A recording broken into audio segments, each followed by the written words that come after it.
Hi friends, మరొక ఇన్ఫర్మేషన్తో మేము ముందుకు రావడం జరిగింది.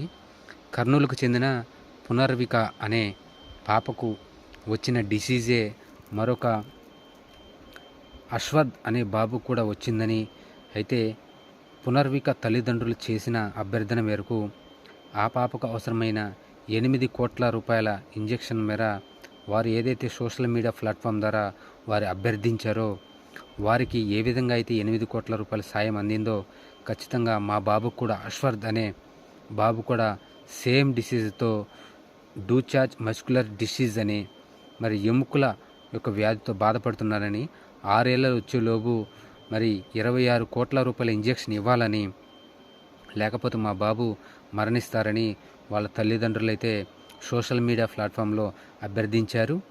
అయితే ఖచ్చితంగా మా బాబుకి బ్రతకటానికి మరి దాతలు మరి ప్రభుత్వాలు ఏదైతే సోషల్ మీడియా ప్లాట్ఫామ్ ద్వారా మేము అభ్యర్థిస్తామో ఖచ్చితంగా మాకు సహాయం చేయాలని వాళ్ళ తల్లిదండ్రులు అయితే విజ్ఞప్తి చేశారు. ఖచ్చితంగా మరి ఆ యొక్క అశ్వద్ బాబుకు బ్రతకటానికి ఖచ్చితంగా 6 సంవత్సరాల లోపు అతనికి కావాల్సిన ఇంజెక్షన్ వేయడానికి మనందరం సహాయం చేద్దాం. ఖచ్చితంగా ఈ వీడియో ఎవరైతే చూస్తున్నారో వారికి లైక్ చేయండి, షేర్ చేయండి, సబ్స్క్రైబ్ చేయండి. అలాగే రాబోయే రోజుల్లో మరొక వీడియోలో వారికి సంబంధించిన ఫోన్పే నెంబర్ కూడా మనం పంపించడం జరుగుతుంది. వారికి మరింత సహాయం 26 కోట్లు కంటే ఎక్కువగా వచ్చేటట్లు, ఎందుకంటే అతను బ్రతకటానికి అలాగే అతను మరలా మంచి మనిషి అవటానికి కూడా సహాయపడదాం. ఖచ్చితంగా ఈ వీడియోని లైక్ చేయండి, షేర్ చేయండి, సబ్స్క్రైబ్ చేయండి. Thank you.